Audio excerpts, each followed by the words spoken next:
And Graham is a person that I have tremendous respect and admiration for. He is a man of courage. He is a man of brilliant intelligence. He is articulate, and I could listen to him speak on any topic. And we are fortunate today that he is going to speak on the lost Ark of the Covenant, the Holy Grail, and the search for Solomon's Temple, to be followed by the War on Consciousness. A round of applause, please, for the remarkable. Thank you. Thank you for being here, ladies and gentlemen. I feel myself to be amongst friends and amongst like-minded people. And it's wonderful to see Richard Hoagland here, my old companion in arms. We've been struggling against the establishment for forever. And I am a conspiracy theorist. And you are a conspiracy theorist. And James, thank you, for bringing together these magnificent events. And the power of collective goodwill cannot be underestimated.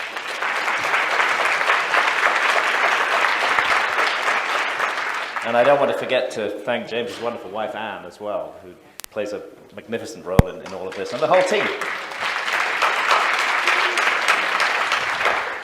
And all of us here. So, thank you for being here. I really appreciate the opportunity to speak to you. There was a time in my life when I was not interested in ancient mysteries. I didn't even know there was such a thing. I was a current affairs journalist. And I was, my last role as a journalist was as the East Africa correspondent for The Economist. It's a very mainstream newspaper. And I was based in Nairobi in Kenya, and I was traveling widely around the region. Ethiopia was regularly on my beat, a troubled country with many, many problems and difficulties, a civil war going on, famines. And it was during my travels to Ethiopia, in fact in 1982 or early 1983, that I had an encounter in a strange, eerie city in the north of Ethiopia called Aksum, which was then in the middle of a war zone, with a monk who told me that in the chapel behind him was the Ark of the Covenant. I'd actually just seen Raiders of the Lost Ark. And I thought, okay, interesting, what can we make of this? So naturally I asked him if I could see it, and he said I could not. And furthermore that it would be extremely dangerous for me if I were to see it. And he pointed to the cataracts in his eyes. And this became a recurrent theme because I met several of these guardians of the Ark over the years. And I felt myself drawn into a mystery. And that mystery drew me out of current affairs, and I began to feel that there's just much more fascinating stuff locked away in our forgotten past than there is in the present. And so it was the beginning of a complete change of direction for me. And I'll be outlining some of that exploration and some of that inquiry in this talk. So we're looking at an image of the Ark of the Covenant here. We actually have a pretty good idea what it should have looked like. And this is rather a good representation. There is effectively a detailed blueprint of the Ark of the Covenant in the book of Exodus. And we know from that it was 3 feet 9 inches long, 2 feet 3 inches high and wide, that it was carried on carrying poles which were borne on the shoulders of specially selected and trained bearers, that it was a golden box, that within it was a wooden box, and that within the wooden box was another golden box. And in the heart of that second golden box were the tablets of the Ten Commandments. Now, of course, the Ark is most directly associated with the figure of Moses.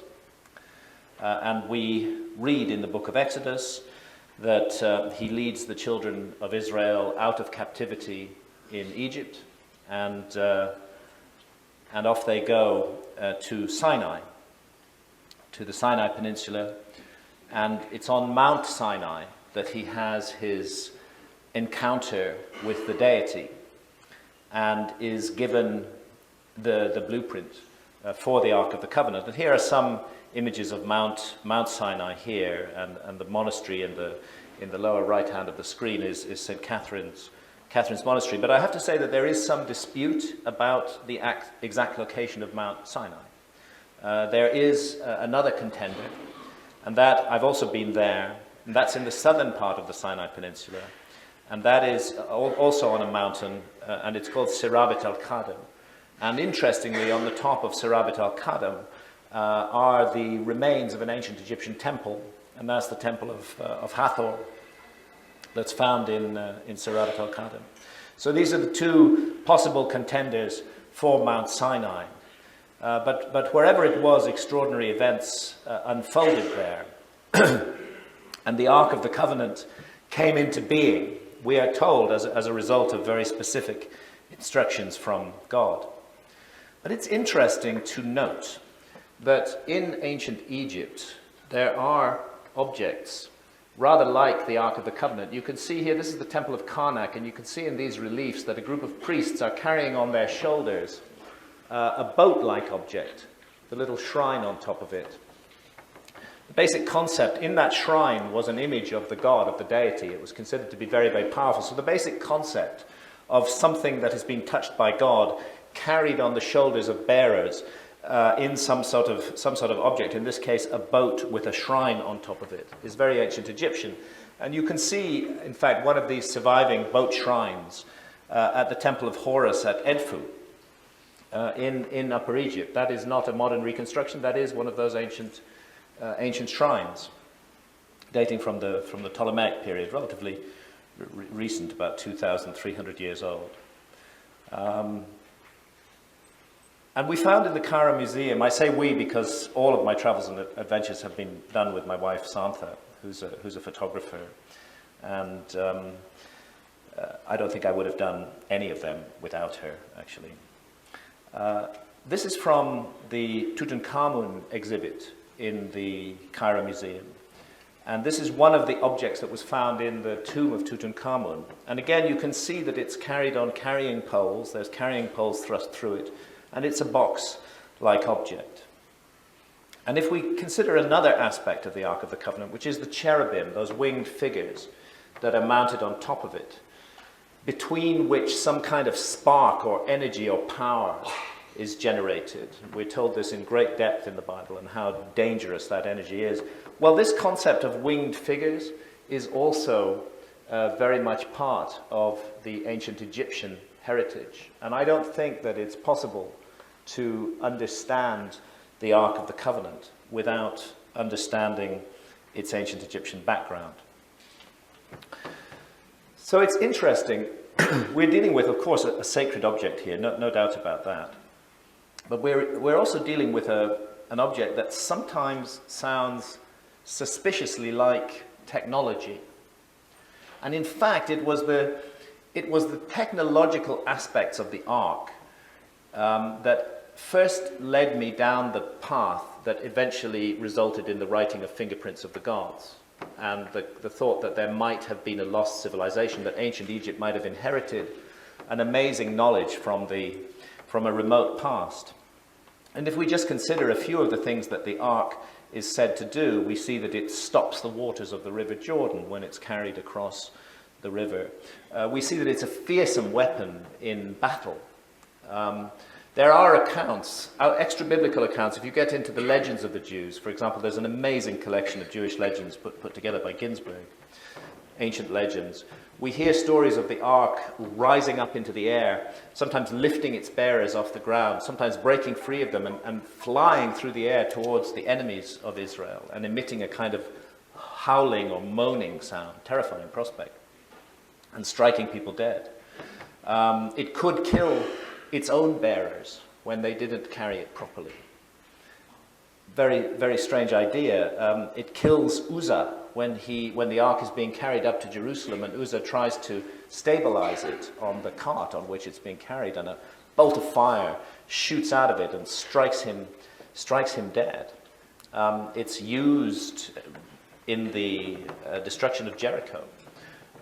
Of course, we focus on the blowing of the horns, and I think that's important too, but it's very clear when you look at that account that the ark is being carried around the walls of Jericho.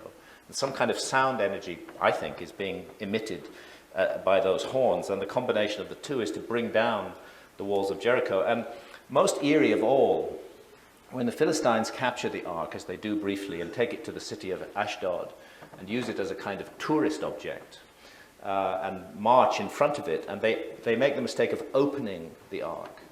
And this is something that was a really, really bad idea to do. And the Bible tells us that 50,000 of them died. And here's the strange thing, that they died of cancerous tumors. So what is this object which is a weapon and which kills in this way, which it sounds like some kind of radiation device, almost, completely out of place in time? What is it doing there? And it's true also of the ancient Egyptian arks. There are many accounts in ancient Egyptian tradition that these objects were dangerous, or that something contained in them was dangerous and could strike people dead. And not only that, but the crowns of the pharaohs were reputed to have an energetic basis, that one had to wear special clothing to wear the crown and be in some way specially trained or specially prepared.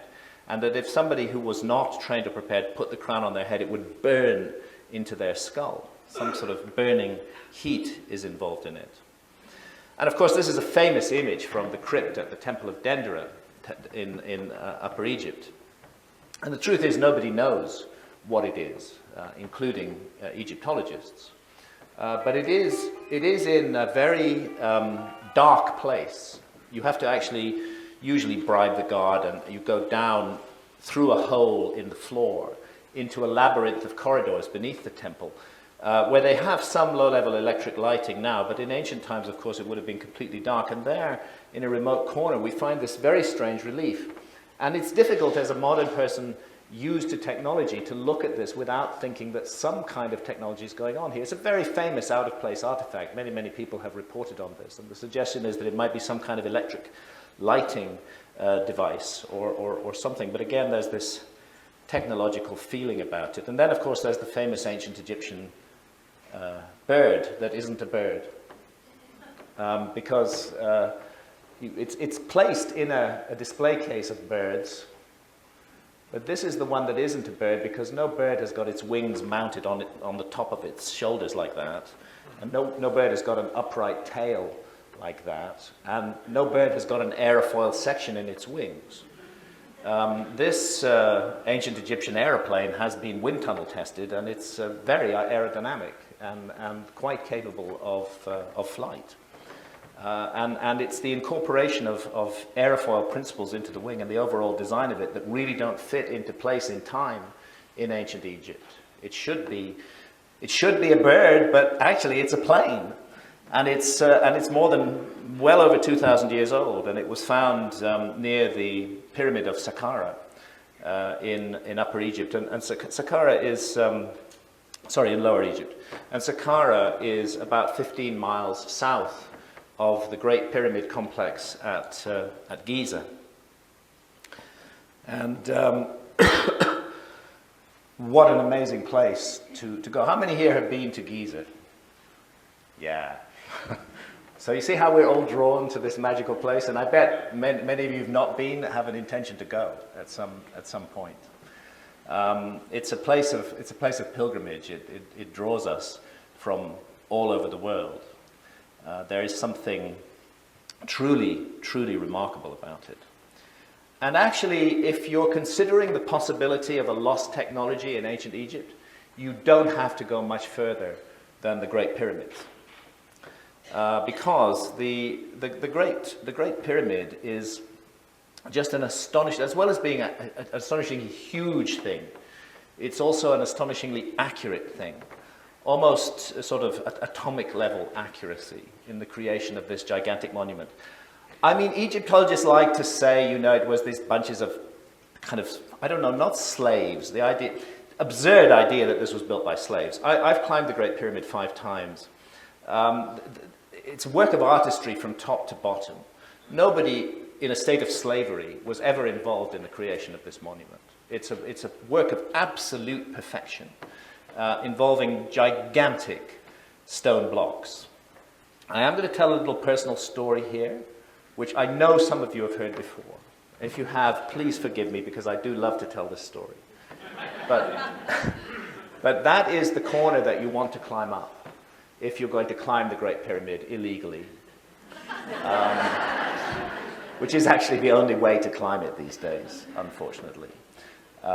It's a dangerous monument to climb. I think the Egyptian government are probably right to restrict climbing because people do get killed every year climbing the Great Pyramid. 52-degree slope, up there. But the southwest corner is the corner to go up because the other corners are quite badly eroded. I've been up the southeast corner as well, and that was a complete nightmare. Getting to the top was very difficult, and the very notion of teams of thousands of men moving up and down the pyramid, carrying these blocks of stone at those heights and at those angles, just crazy. So it stares us in the face, but it is a work of high technology, and it towers over and dominates the city of Cairo today. You can't miss it wherever you go, and really nothing in the modern realm compares with this incredible sight. So Santa took this photograph. This is where I come to the story that I've told before, but I'm getting on in years and I do like to repeat myself.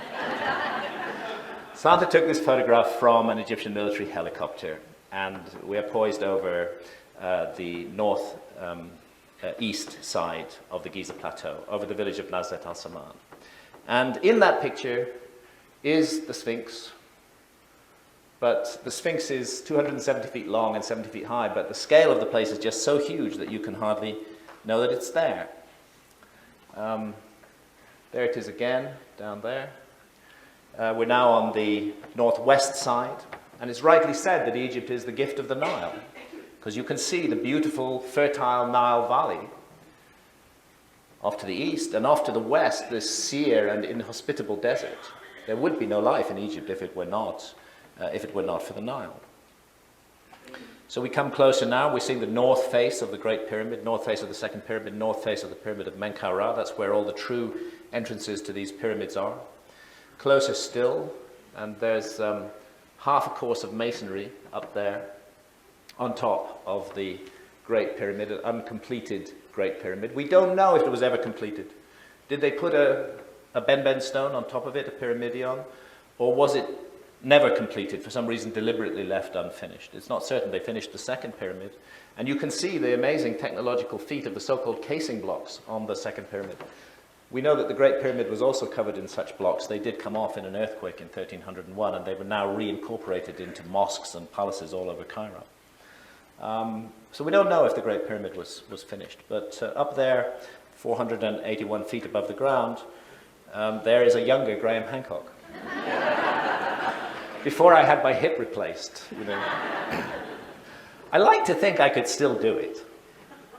But what an amazing place to be. What an incredible place to be, floating on a magic carpet above the city of Cairo. A privilege to stand there and to think of all those who've been there before, and to look at the graffiti that's carved on those stones. Because lots of people who go up there carve their names, including the famous mapmaker Mercator, who went there in the 1500s, and many, many others in modern and more recent times. And this is my personal story. One step down behind me, I found the name P. Hancock, 5th of April, 1916. And my granddad was called Philip Hancock, and I did know he'd been in Egypt with British forces during the First World War. So I called my dad at home in England. He was alive then. And I asked him to get out Grandpa's diaries, which I knew he had. And I asked him to check the date, 5th of April, 1916.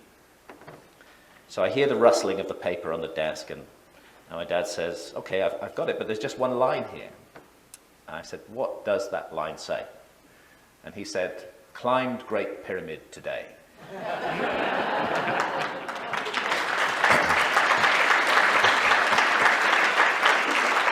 So, I don't know. There's my personal connection with the last surviving wonder of the ancient world. Stands on latitude 30, 1/3 of the way between the equator and the North Pole. This is part of the technological story of the Great Pyramid. It speaks to our planet. Whoever created it knew exactly what they were doing.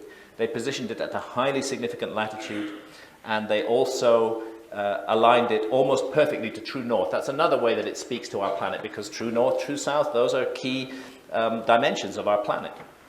Just 3/60ths of a single degree off true north. And for all I know, that may have been caused by a little bit of continental drift since it was created. Interestingly, the Great Pyramid is a scale model of our planet. That if you take its base perimeter and multiply it by 43,200, you get the equatorial circumference of the Earth. All we ever needed to do in all those centuries of darkness when we didn't even know we lived on a planet, if we wanted to know the size of the planet we didn't know we lived on, all we ever needed to do was to go measure the base perimeter of the Great Pyramid and multiply by 43,200, and we would have the equatorial circumference of the Earth. And likewise, if you take the height of the Great Pyramid, multiply by the same number, you get the polar radius of the Earth. Egyptologists know this, but they say it's a coincidence. I don't know. I mean, what a strange mindset, you know, to say it's a coincidence. But the fact is that that number 43,200 is a key number. It relates to another feature of our planet, which is the precession of the equinoxes, that our planet has a wobble on its axis, which causes the North Pole to point at different stars over very long periods. Cut a long story short, it operates at the rate of 1 degree every 72 years. And 72 times 30 is 2,160, which is one complete house of the zodiac. That's how long a zodiacal sign holds the sun. And 2,160 times 20 is 43,200, which is the scale in the pyramid-Earth ratio. So I can't believe for a moment that this is a coincidence. It's deliberate, and whoever made it had a high level of science and technology and a high knowledge of our Earth and of astronomy, and incorporated that into that monument. And that high knowledge, undoubtedly, would have been inherited by Moses, because Moses was reared in the household of the Pharaoh. He was groomed as a potential future Pharaoh. That was what he was going to become. But we know the story of his rebellion and how he leads the children of Israel out of Egypt in the end. And we hear stories of magic and sorcery and Moses and Aaron and Aaron's rod turning into a serpent and so on and so forth. The ancient Egyptians had a concept of high magic. They called it hekau. And from hekau we still get the modern word hex. But I believe that ancient Egyptian magic was science, that it was a science in the hand of an initiated priesthood, and Moses undoubtedly would have been initiated into that system. So I believe when he received the blueprint of the Ark of the Covenant from God, it was something he already knew how to do. And he commanded the construction of the Ark by the craftsman Bezalel, and we then hear of the Ark, of the journey of the Ark, as the children of Israel continue their wanderings through the Sinai desert. I've already talked about the crossing of the River Jordan. The Ark's involved in that. And also this cloud that rises up, a cloud and a pillar of fire, intimately connected again with the Ark of the Covenant. So it's the talisman of the Israelites as they march through the wilderness and as they enter the Promised Land. And it becomes, as I mentioned, a fearsome weapon in battle. But there is this moment when things go wrong and the Philistines capture it. And then we have this incredible story of Ashdod and the infliction of cancerous tumors upon the Philistines. So much so that they say, we don't want this thing anymore. And they put it on a cart led by bullocks. They close it, of course. They put it on a cart and they send it off. And the Israelites reacquire it in that way. And the story then continues as we come into the reign of David. And the ark David aspires to bring the ark up to Jerusalem. And he wants to build a temple for the ark. And the story of the ark as it goes up to Jerusalem incorporates a number of key features. One of those is that moment when Uzzah tries to steady it on the cart and he's struck dead by a bolt of fire. So Steven Spielberg was absolutely, right in the way that he described the ark. These fiery bolts shooting out of it, there's detailed biblical testimony for that. And there's this dancing that takes place before the ark, a very specific kind of ecstatic dancing involving certain musical instruments that we'll come to as we go further into the story. And David brings the ark to Jerusalem. However, David has been a really bad guy. And God makes it clear that David is too polluted an individual to build the temple for the ark. And interestingly, another thing as well, there is only one function given to the temple in Jerusalem. If you study the Bible, its function, the thing it is actually built to do, is to serve as an house of rest for the ark of the covenant of the Lord. David is not to build that house of rest. He has polluted his soul. That job is to be done by his son Solomon. And of course, King Solomon has a famous name throughout global culture for his magical powers and his great wisdom, of course, and his incredible abilities and renown as a king. And one of the fantastic episodes in the story of King Solomon is the visit of the Queen of Sheba to Jerusalem. And the hint of romance hangs around this story. What were Solomon and Sheba up to? Something rather remarkable goes on there. At any rate, Solomon, I'll come back to the story of the Queen of Sheba, but Solomon gets to build the temple. And the temple is very interesting for a number of features, including this huge lake, really, contained in a vast bronze container called the sea that stands in the courtyard of the temple, and the golden interior of the temple, and the Holy of Holies, a golden cube completely lined with gold in all its walls, into the heart of which is placed the Ark of the Covenant. And when you read the accounts, you get the sense that that what is being built there is a place that will shield and enclose the deadly powers of the Ark of the Covenant. Because, of course, gold is a fantastic radiation shield, far better than lead.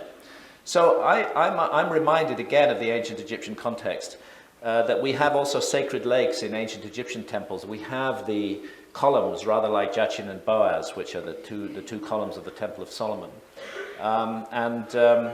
Interestingly, also, we have the mystery of Hiram Abiff, which brings this whole story into connection with Freemasonry. That Hiram, the king of Tyre, writes a letter to King Solomon advising him that he's sending Huram Abi to work on the temple. And that's in 2 Chronicles 2:11-14. And it's interesting that Huram Abi is the son of a widow. This is a theme that comes up again and again. It comes up much later in the Grail legends as well, which I'll be touching on. So out comes Hiram from Tyre, a widow's son of the tribe of Naphtali. And his father was a man of Tyre, a worker in brass. And he was filled with wisdom and understanding and cunning to work all works in brass. And he came to King Solomon and wrought all his work. So he's the key builder of the temple. And he's a key figure in Freemasonry. All around the world today, you'll find that Freemasons venerate this figure of Hiram Abiff. And according to Masonic tradition, this Hiram was murdered by 3 of his assistants soon after he completed the bronze work of the temple. And this event is commemorated in the initiation ceremonies for Master Masons. I'm not a Freemason myself, by the way. But I've been asked to speak in Masonic lodges several times, and these details have been confirmed to me. And there's a kind of symbolic death and rebirth takes place in this ritual, that the individual is symbolically killed and then brought back to life. But just to read from John J. Robinson's Born in Blood, and he was a Freemason. Blindfolded on the ground, the initiate hears the 3 murderers decide to bury him in a pile of rubble until low 12 midnight, when they will carry the body away from the temple. To symbolize the burial of Hiram Abiff, the candidate is wrapped in a blanket and carried to the side of the room. Soon he hears a bell strike 12 times and is carried from the rubble grave to a grave dug on the brow of a hill west of Mount Moriah, that's the Temple Mount. And he hears the murderers agree to mark his grave with a sprig of acacia, and then set out to escape to Ethiopia. Note that. An Ethiopian connection right there. And interestingly, according to the ancient Egyptian tree of life, which is demonstrated here on the walls of the Temple of Karnak, where Thoth writes the name, the immortal name of the pharaoh when he has attained immortal life. The tree of life is Acacia nilotica, and the wood in the ark itself was also acacia wood. So we come to this great ceremony. The ark is carried into the Holy of Holies of the temple. A huge cloud fills the Holy of Holies, and thereafter only the high priest is allowed to go in before the ark. And hundreds of years then pass with the ark unremarked. It's really quite striking. Before its installation of the Temple of Solomon, it is the most mentioned object in the Bible. There's 200 separate mentions of it. After it's installed in the Temple of Solomon, it vanishes from history completely. And I would say that in that period, between roughly 950 before Christ and 587 before Christ, when the Babylonian invasion of Jerusalem takes place, in that period the mystery of the ark unfolds. And we should not leap to the conclusion that it was stolen by the Babylonians. In fact, there's no evidence for that at all. Because when the Babylonians did overthrow Jerusalem, the Babylonians were the most tedious bureaucrats, and they kept incredibly detailed records of everything they took from the ark, from the temple. But the one thing they did not take from the temple was the Ark of the Covenant. It is not included in the temple treasures seized by the Babylonians. And when the Israelites are returned to Jerusalem 70 years later, they do not have the Ark of the Covenant with them to bring back to the temple, and they mourn the loss of the Ark. But it's clear that the Ark was already lost before the Babylonians took Jerusalem. And there are many, many powerful documented evidence for this. For example, Jeremiah is mourning the loss of the Ark already in 626 BC, and looking to a time when people will remember that it is gone. And they shall remember it, neither shall they visit it, neither shall that be done anymore. And this is where Ethiopia starts to get interesting. If you look at the map of the region, you can see that Israel and Ethiopia seem, well, they're in the same general corner of the world, but they're also really far apart. And how could it be that Ethiopia could be the answer to the loss of the Ark? And particular parts of Ethiopia, which involve the city of Aksum in the north and Lake Tana in the west, with Gondar and Bahadar. In the city of Aksum, as I mentioned, I visited the city of Aksum first in 1982. It was a war zone then. The Tigray People's Liberation Front were besieging the city. The Ethiopian government was still in command of the city, and I was flown in on a really rickety DC-3 aircraft, which was flown by basically two mercenaries, two Zambian pilots who were working for the Ethiopian government, and they were flying routes that most other pilots weren't willing to fly. And the DC-3 was being used to evacuate soldiers from war zones, so the back of it was actually just swimming in blood. When they came to Aksum, I'll never forget this, instead of doing the kind of long approach that they do, they just went into a dive. And straight down. I really thought that my end had come, but they did land successfully. And when I asked them to explain why they did this extraordinary entry to Aksum, they said, well, all the hills around the town are covered with machine gun nests, and the TPLF are out there, and we're going to get shot down if we do a long, slow approach. So this is the only way we live. And there in Aksum, I found extraordinary ceremonies taking place, and amazing. You know, it's like being transported back into the world of the Old Testament. Just suddenly you step out of the 20th century, now the 21st, of course, step out of the 20th century and find yourself transported to the Old Testament world, as though it's been frozen for thousands and thousands of years. And there's a sacred lake at Aksum, just as there is at Karnak.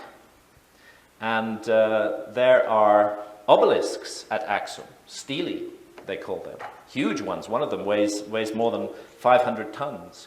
They're a slightly different shape from the ancient Egyptian stele. We see the stele of Hatshepsut in the Temple of Karnak here, and these are the Ethiopian obelisks. And nobody really knows, who made these granite obelisks, but clearly a high level of technology was involved. And this is the kind of fellow you encounter in the hills around Aksum, an armed force. And by the way, eventually those rebels, the Tigray People's Liberation Front, they overthrew the largest standing army in Africa, which was run by the dictator Mengistu Haile Mariam, and they took over the country.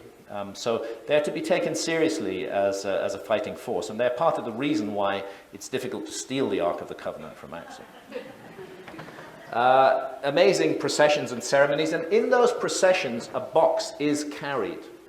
And I began to ask questions about this box. What is this box? Well, this box is not, there's me again, so much younger. This box is not the Ark of the Covenant itself. It's a symbol or a replica of the Ark of the Covenant, which is carried out in these extraordinary ceremonies. They say they never bring the Ark out, and that is to protect the populace from it. But they carry this symbolic Ark, and there you can see it being carried on the head of the priest there. And here is another one of those ceremonies, and in back of that procession of people in the white cloaks, we see the oldest cathedral in Africa. That's the Cathedral of St. Mary of Zion. And we see down beside it here a chapel. And it's in that chapel that the Ark of the Covenant is supposed to lie. The Ark of the Covenant used to be kept in this cathedral, but it was moved during the reign of Haile Selassie, the last emperor of Ethiopia. And by the way, Haile Selassie claimed to be the 225th direct line descendant of King Solomon of Jerusalem. And this chapel was built, but Haile Selassie himself was never allowed to see the Ark. When it's moved, it's wrapped in skins and cloths, we're told. And it was moved into this new chapel. So, coming a bit closer now to the chapel, and there I met my first guardian of the Ark. And it was fascinating to talk to him. And he tells me that he has the Ark of the Covenant in the temple, and no, I can't see it. And I ask him to tell me his story, and he explains that he's specially selected, he's voted in by the other monks. But that in fact, when he was voted in, he ran away. And they had to send people after him and capture him and bring him back. Because once you become the guardian of the Ark, you're exposed to its fearsome powers, and you can never leave that temple. You become that chapel. You become a prisoner of the chapel. And I said to him, what is so terrifying about the Ark of the Covenant? What is it? And he looked at me with one eye covered in a cataract, and he said, and this is when this story hooked me, he said, the Ark is a thing of fire. And he said that fiery character of the Ark was what had caused his cataracts, that it was making him blind, that it has made his predecessor blind. When we went back 2 or 3 years later, he was dead, and another guardian of the Ark had taken over, and he was getting cataracts. And he asked us if we came again to bring ointments that might help his eye. And again, the same story. So there's something, whatever they've got in there, there's some power about it. You can see the story of King Solomon and the Queen of Sheba being told in much Ethiopian art, because in the Ethiopian story, it is believed that there was indeed a relationship between King Solomon and the Queen of Sheba, and that Solomon made the Queen of Sheba pregnant, and that she returned to her homeland, which the Ethiopians claim is Ethiopia. Nobody really knows where Sheba is, but they say it's our country. Sheba is the land of Ethiopia. She returned to Ethiopia. She bore King Solomon a son, and that son's name was Menelik, which means the son of the wise man in the Ethiopian language. And at about the age of 20, Menelik went to Jerusalem and was recognized by his father and taken into the court in Jerusalem. And spent a year there, but at the end of the year decided that it was his responsibility to steal the Ark of the Covenant and take it away to Ethiopia. And that's what he did. He somehow managed to steal the Ark of the Covenant and carry it out of Israel. Solomon heard about this. He sent an army after him. But what Solomon said, and it's rather interesting, according to the tradition, was that if my son has passed the borders of Israel, then this is a sign that God wants the ark to go to Ethiopia. He doesn't want it to stay in Israel anymore. And sure enough, Menelik had passed the borders of Israel, and he carried the ark off to Ethiopia, where supposedly, according to Ethiopian tradition, it has remained ever since. Well, I have to say the whole story seemed quite outrageous to me and impossible, but I was curious, and there were certain features about the ark that were really intriguing, and I did begin to dig deeper. I discovered that every church in Ethiopia has either a replica of the ark or a replica of the tablets of stone, which are kept in the Holy of Holies of the church, and which are carried out in certain processions. They call the replicas of the tablets of stone tabots. And they're so sacred, they gain their sacredness by relationship to the original Ark of the Covenant in Axum. They're so sacred that they may not, that a church ceases to be a church the moment the tabot is taken out of it. That's how important they are. Church is deconsecrated. And we have these extraordinary dances with prayer sticks and specific musical instruments, drums and trumpets, and sistra, which are exactly as described in the dances before the ark in the Old Testament.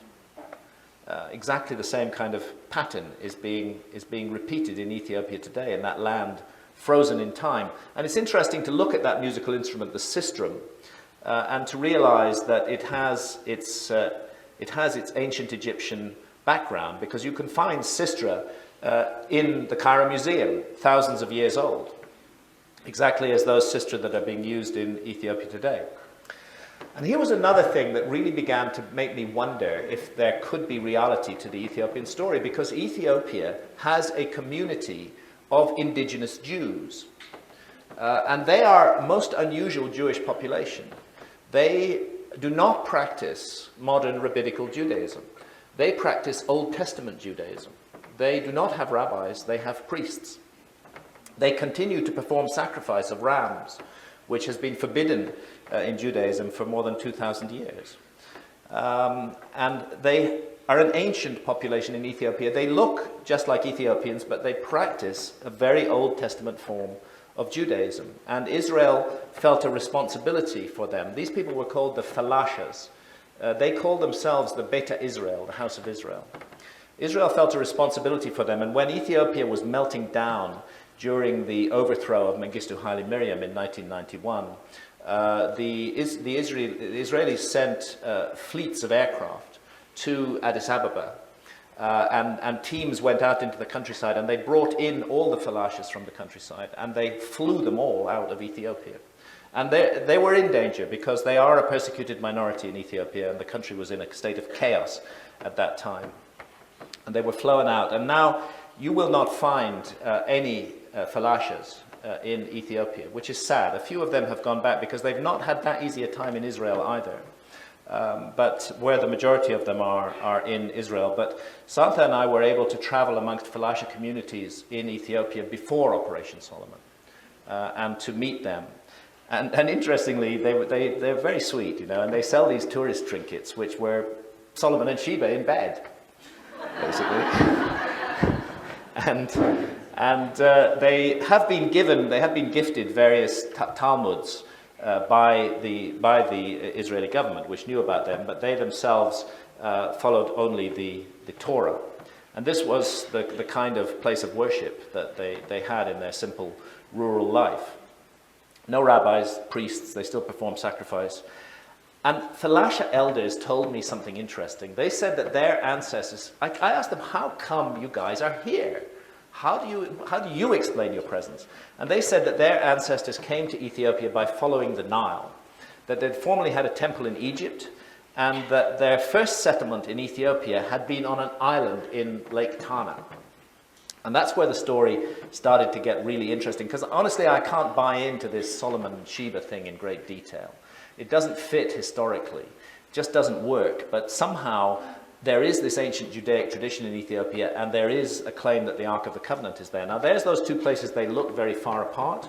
But once you put the River Nile between them, you find that they're not that far apart at all, and that the Nile is a road through the desert that can be followed.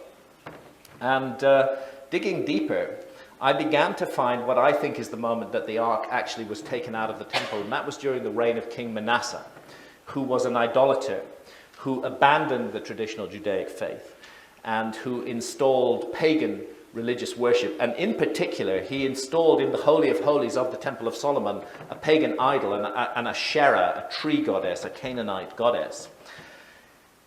Israeli scholars who I talked to felt that it would have been impossible for the Ark of the Covenant to have remained in the temple at that time, that the loyal priesthood would not have allowed it to be polluted by proximity to a pagan idol, and that they must therefore have taken the Ark of the Covenant out of Israel. After the fall of Manasseh, we hear of Josiah, his successor, cleansing the land of idols.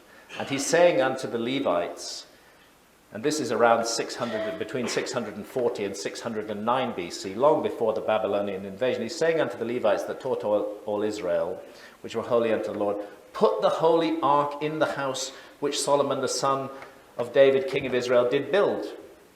So right there he's asking them to put it back. And that has to mean it's already gone. And we know they didn't put it back because the Babylonians didn't find it. Where it went to, I believe, was Aswan in Upper Egypt. Because, as anybody who's been to Aswan will know, there is an island in the middle of the Nile opposite Aswan called Elephantina. And on the island of Elephantina, archaeology has discovered, we're looking at Elephantina here, the remains, fragmentary remains of a Jewish temple and of a large Jewish community that lived on Elephantina. It's being excavated by the German Archaeological Institute. Very little has remained of it. It was built around 650 BC, exactly the time that Manasseh was polluting the temple. And it was destroyed round about 400 BC as a result of conflict between the Egyptians and the Jewish community on the island of Elephantine. We know that the temple the Jews had built there had exactly the same dimensions as the Temple of Solomon. And remember the purpose of the Temple of Solomon, to serve as an house of rest of the Ark of the Covenant of the Lord. It's an extraordinary thing in the First Temple period for another temple to be built outside of Israel. The conflict with the Egyptians came because the sacred deity of Elephantina is Khnum, and Khnum is a ram-headed deity. And it seems that the Jews on the island of Elephantina were sacrificing rams. So this did not go down well with the Egyptians. And the Jewish community was driven out. There's no evidence that they were massacred, and there's no possibility that they traveled north through a hostile Egypt. I believe what they did was travel south. They followed the Nile River system through the deserts and up into the highlands of Ethiopia to Lake Tana, which is the source of the Blue Nile, and in fact of 6/10 of all the waters of the Nile. There's the amazing, majestic Blue Nile Falls in Ethiopia, and Lake Tana, where let's look at those again. I mean, they're just stunningly beautiful. That's Santa's work, of course. Marvelous place. I have to disillusion you a little bit. There's a sad story here. The Ethiopian government needs hydroelectric power. This photograph was taken in the early 90s. They've switched off the Blue Nile Falls now. They've diverted the Nile to create a hydroelectric station. Occasionally, when some high-profile tourist film is being made, they will switch the falls on again. But what a tragic waste and mistake, and how much better a way there would be to generate power for Ethiopia. Lake Tana itself, the source of the Blue Nile, they use reed boats on it, rather like the reed boats that were used in ancient Egypt. There are incredible monasteries on Lake Tana with ancient paintings and traditions, and it was in one of these that I heard the story that one of the islands in Lake Tana had once been the home to the Ark of the Covenant. And that island was called Tana Kirkos. So Santa and I made our way there, And we found on that island a remote monastic community who absolutely did claim that the Ark of the Covenant had been brought from Egypt to their island round about 400 BC, and that it had stayed there for 800 years. And they said we were Jews then, and that in the time of King Izana, around the late 300s AD, the Ark was taken by force from their island to Axum, and they point out these remains on the island, which they say were part of the temple that had been built for the Ark there. So it's taken off to Axum, and it's incorporated into the newly Christian religion of Ethiopia. This explains why a pre-Christian relic now becomes incorporated into Christianity. And we see these amazing ceremonies taking place in Axum, and all of them revolving around the Ark of the Covenant. And as I say, you cannot see the Ark in its original temple. And somebody asked me about, one of the lady who asked the last question before I began, asked me, you know, there are stories that the Ark is sometimes taken away or taken out of there. What they say in Axum is that there are tunnels underneath that whole complex where the Church of St. Mary of Zion and the chapel is. And that in times of danger, the Ark is taken down into those tunnels. And those tunnels run for miles through the mountains. And it can be taken out into other places. And there have been a number of times in history when the Ark has been removed from Axum. Once when Axum came under attack from a Muslim fundamentalist force, and another time when Germans apparently tried to take the Ark. When Mussolini was running Ethiopia, the Ark was taken out then. And there's an amazing story in the 1890s that the Ark was used in a battle against the Italians. Mussolini's occupation of Italy in the 1930s was revenge for Adwa, the Battle of Adwa, when an Ethiopian army carrying the Ark of the Covenant utterly destroyed the Italian invading force. Amongst those stela in Axum, there's this rather interesting fallen one, which has a strange object carved onto the front of it. And that strange object is astonishingly like this Ark from Tutankhamun's tomb in ancient Egypt. So, you know, I don't think Spielberg was right that the Ark of the Covenant is in a warehouse in the United States. But I do think that the Ethiopians have it, and I think their story holds up. It's circumstantial evidence, you know. It's not. I can't give you an eyewitness account of the Ark, but I think the circumstantial evidence mounts up. Interestingly, Steven Spielberg also made a film about the Holy Grail.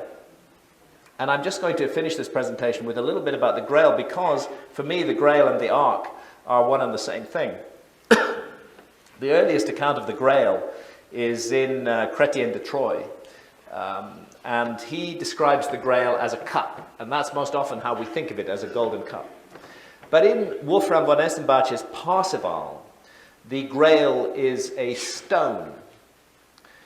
So if you think of a golden container, which is what a golden cup is, and you think of a stone, you have something very similar symbolically to the Ark of the Covenant, which contains the stone, golden, and contains the stone tablets of the Ten Commandments. And Parzival, like Hiram, is the son of a widow.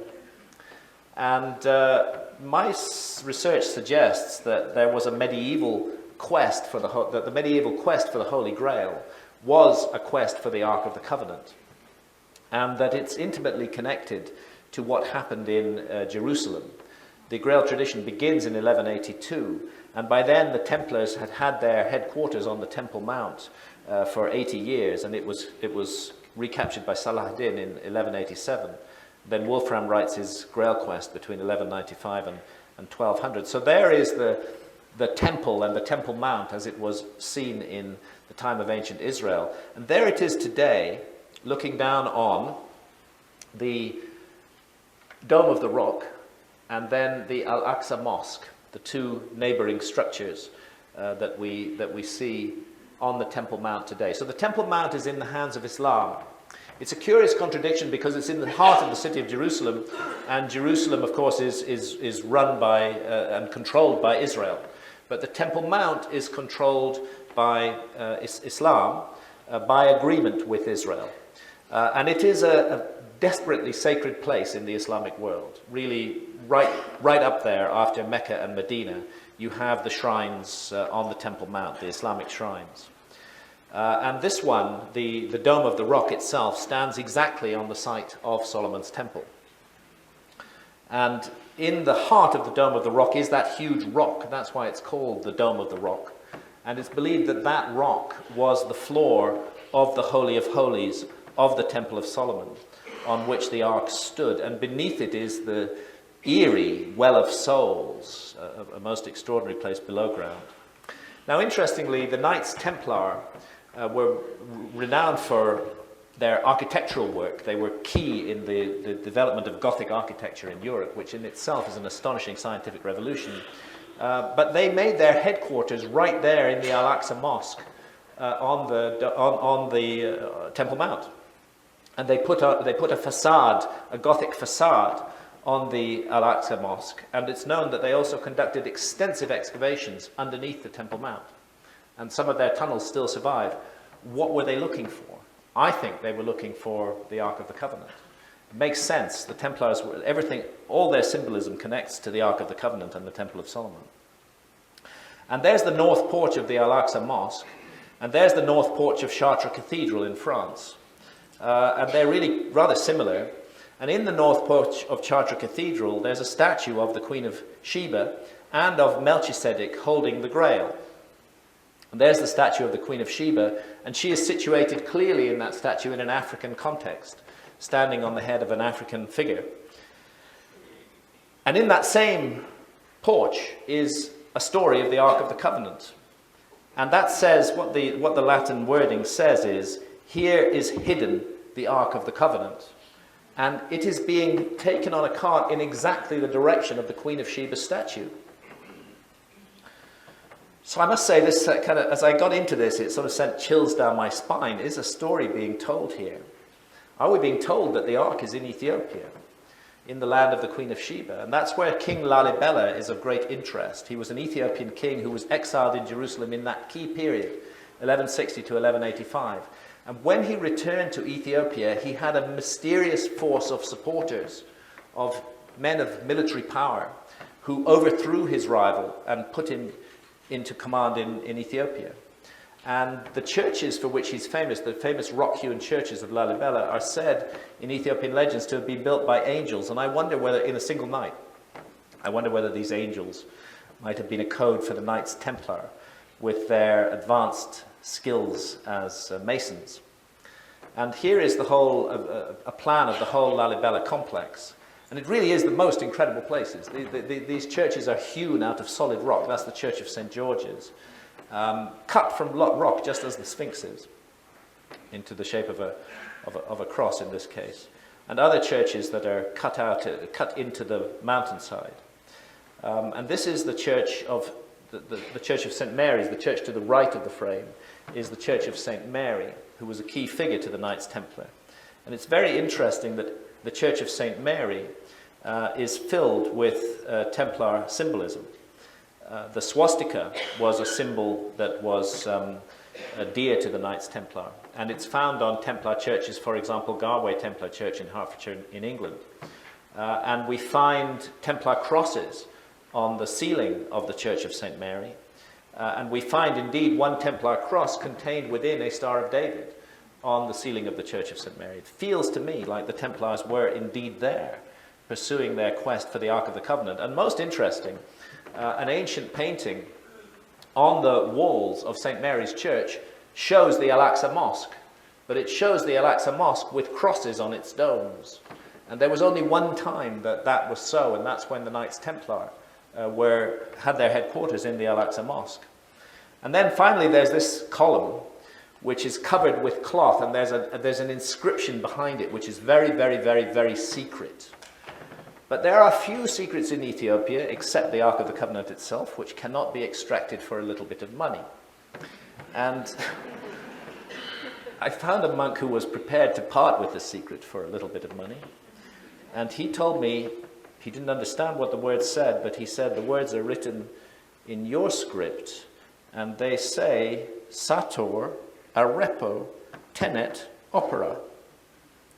And that is an ancient device which was favored by the Templars. The Templars used this magic square where the words, you can read it in all different directions. as you can see, Sator arepo tenet opera rotas.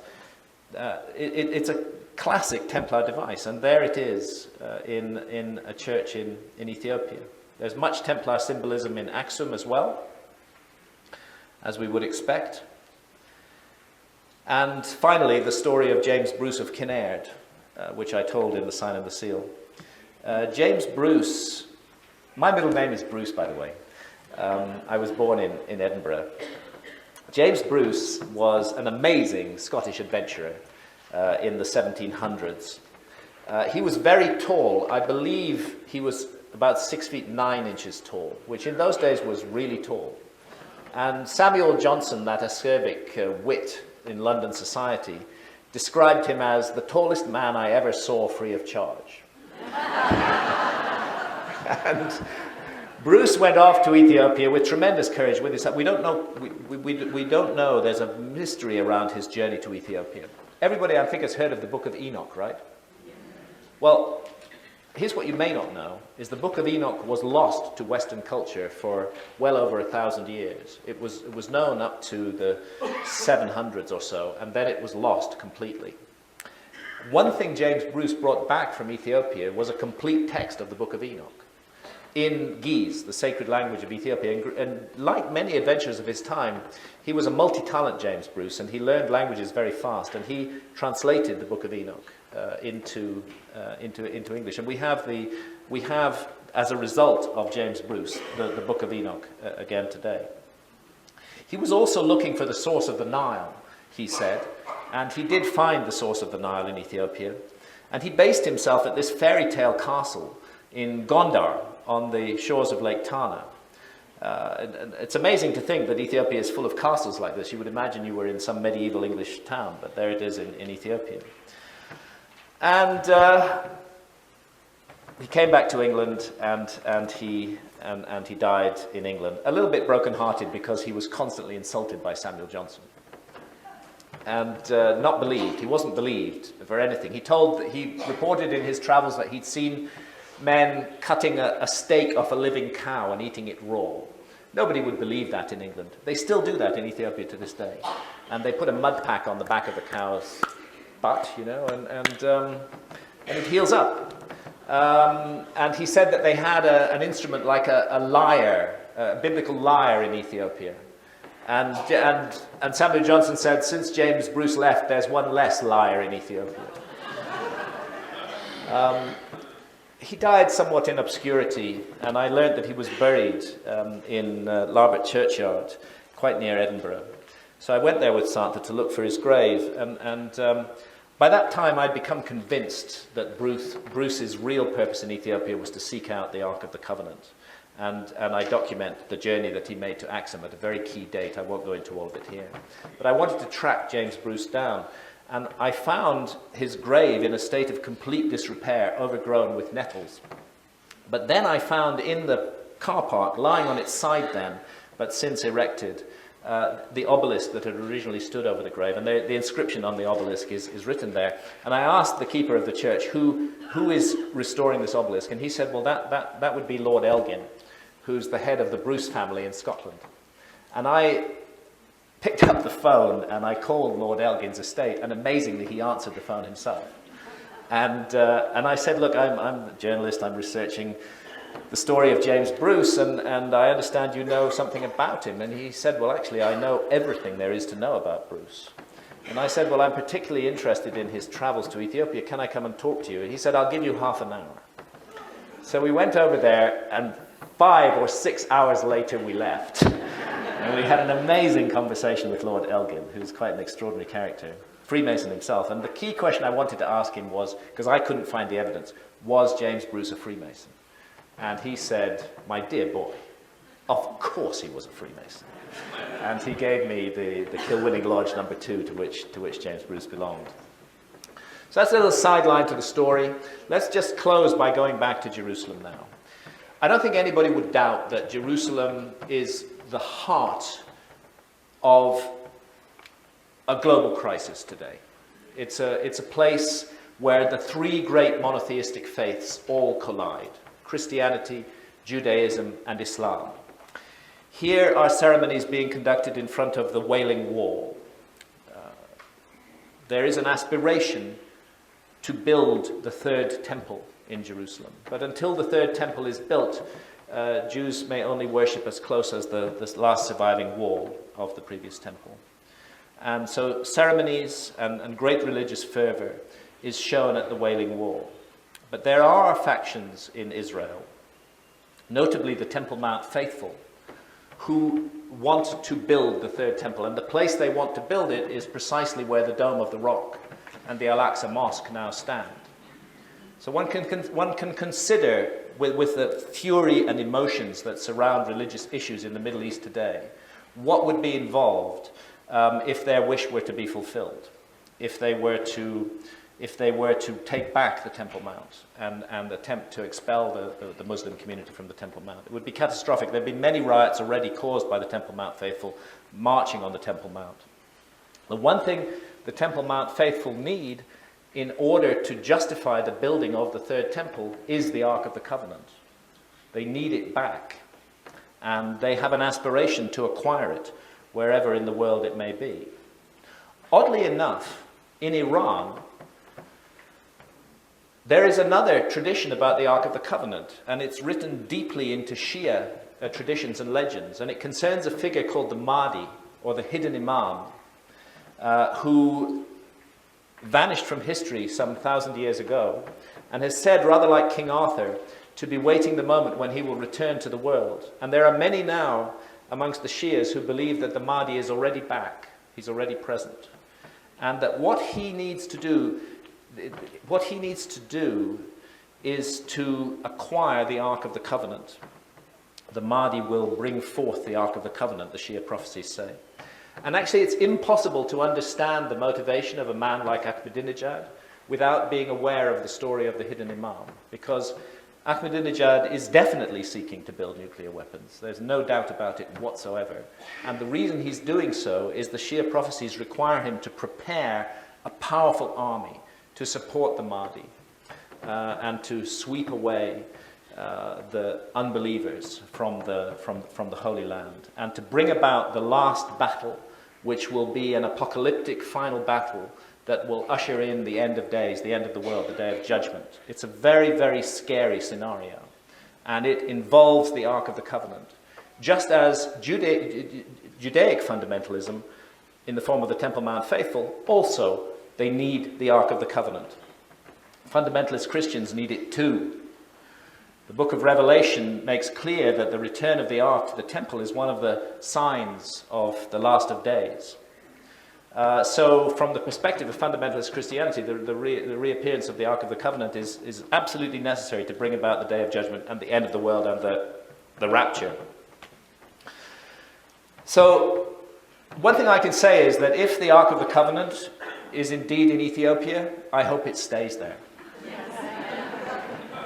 And that maybe that old story is right, that God wanted the Ark to go to Ethiopia, because that hidden away in those amazing mountains and valleys, protected by a devout and armed community who do not want anybody to take the Ark from them, hidden away there, it is safe from the horrors of fundamentalism, and nobody can use it to bring about World War III or the end of the world. The last thing we want is the return of the Ark of the Covenant to the Holy Land. Personally, I'm really glad it's in Ethiopia. Thank you, ladies and gentlemen.